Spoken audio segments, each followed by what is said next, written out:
Hey guys, welcome to another episode of Aquamate. I'm pretty excited. We've got an unboxing and it's going to be a really fun project. So I'm out in the garage, we're going to open up this box and we'll go through what's inside. It's actually a package from Nanotanks Australia. So thank you Dave and the team over there. Let's just get stuck into it.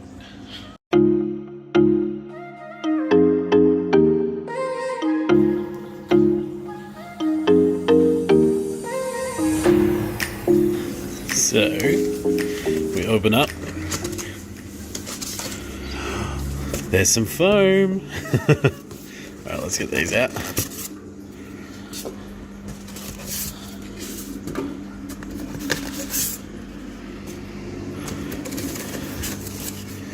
Do you see what I see? That's it, it's a 10 litre shrimp set Smart Aqua EL. Let's get it out.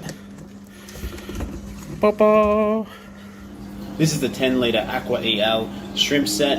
It is really neat looking. Obviously it's a nano tank. It's 20 centimeters by 20 centimeters by 25 tall. It's a cool little cube.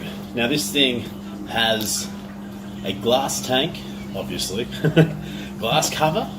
It includes a heater, a filter, and it includes the light. And also it has a bottom base to sit on as well. It's ideal for setting up a shrimp tank, provides excellent conditions for keeping shrimp and small fish safe.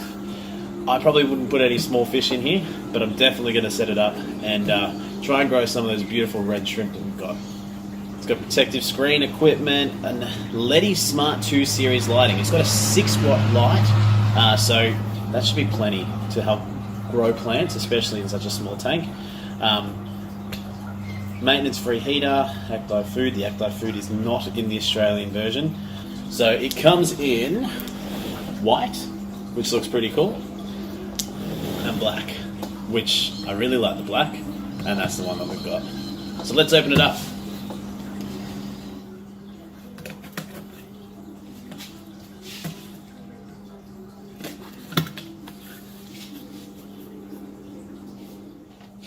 Look how neat it looks. There's no bezels, so it looks really nice. And then it's got the metal Aqua EL logo over there as well.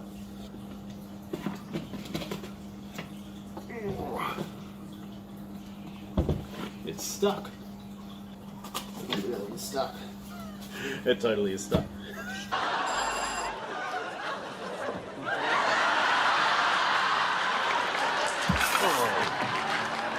I'll rip this open. Oh, look at the size of the light. It's such a little tank. That's awesome. Pop that down here. Alright, so this is the tank. I've got to get this off the bottom. Hopefully it comes off. Yes. Perfect. Nice. Just a bit of glue. So the tank looks awesome. There's our heater in a box. The filter. I'll go through putting that together. Big light, big 6-watt light, good for growing plants. There is our lovely lid. It should sit on like that, that's it. Very neat. So as a lot of you know, we've got a few video games and stuff in the man cave shed, fish room, and I think this guy is going to fit nicely in here. That's the good thing about having a small tank, is they're nice and compact and you can sort of blend them into your lifestyle and blend them into what you enjoy doing and still have a fish tank right next to you. So make sure that will fit. We're going to move it back over here, there, and we're going to set it up.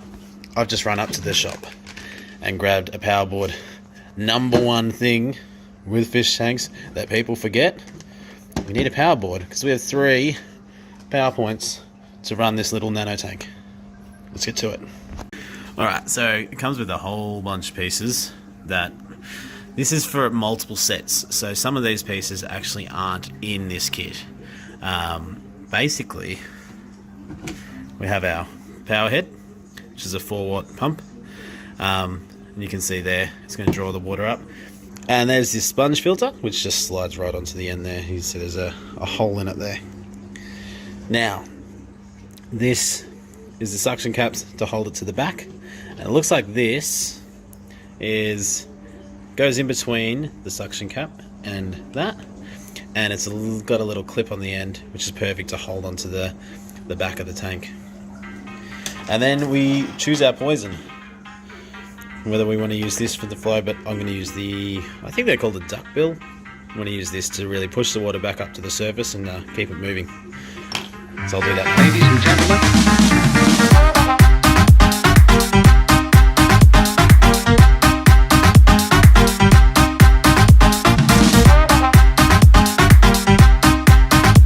Filter done. Next, I've got the heater. This one's pretty simple and straightforward. Just a knife to cut this open.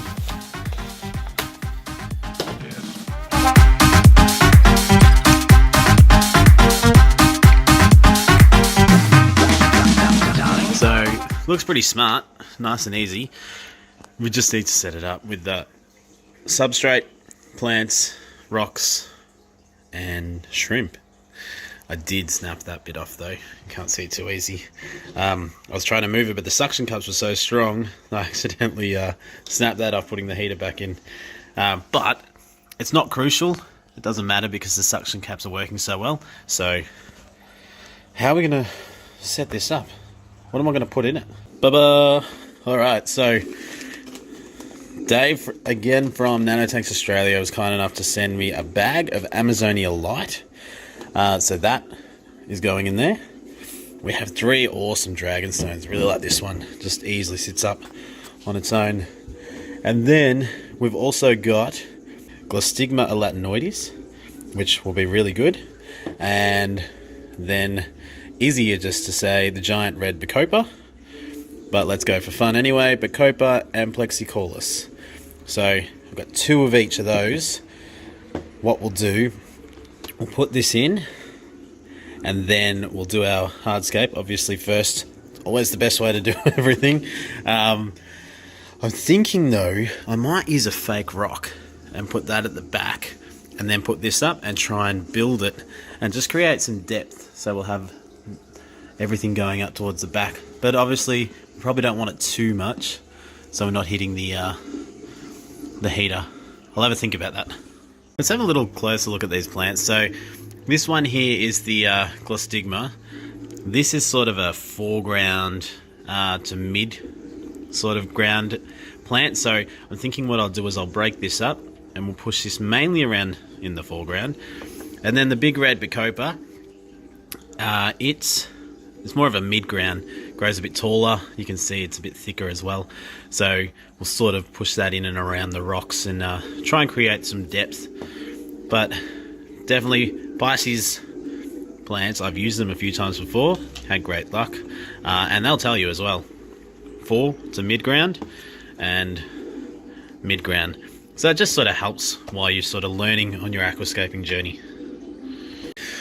So I really think what I might do is actually build it up this way, so it'll sort of be built up more to one corner and we'll stay away from there.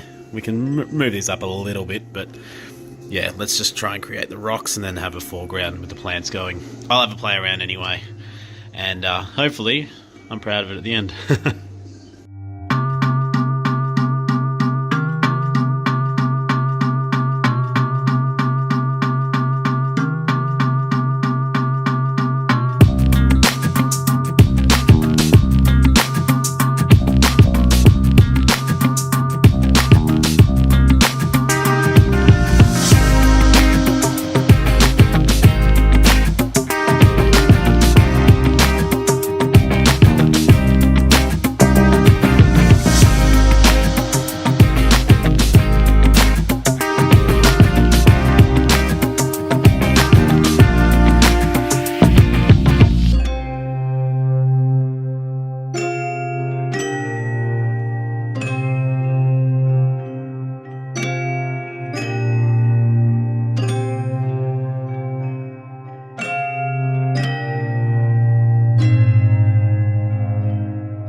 Alright, so I'm sort of set up. I'll put something behind that soon. Won't be that hard to find something.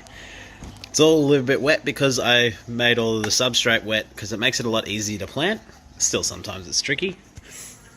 But Really happy. Didn't even use all the plants. Only used one of the Bacopa and one and a half of the foreground plant.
So all in all, I think it looks pretty good. I mean, the plants are going to have to grow through, and maybe I'll have to plant a few more.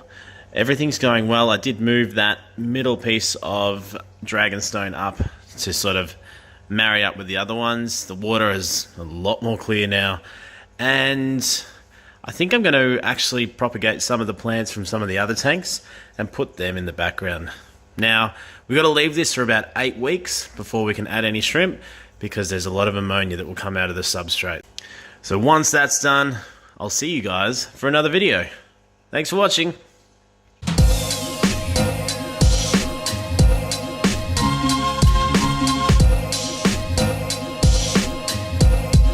What a wonderful world.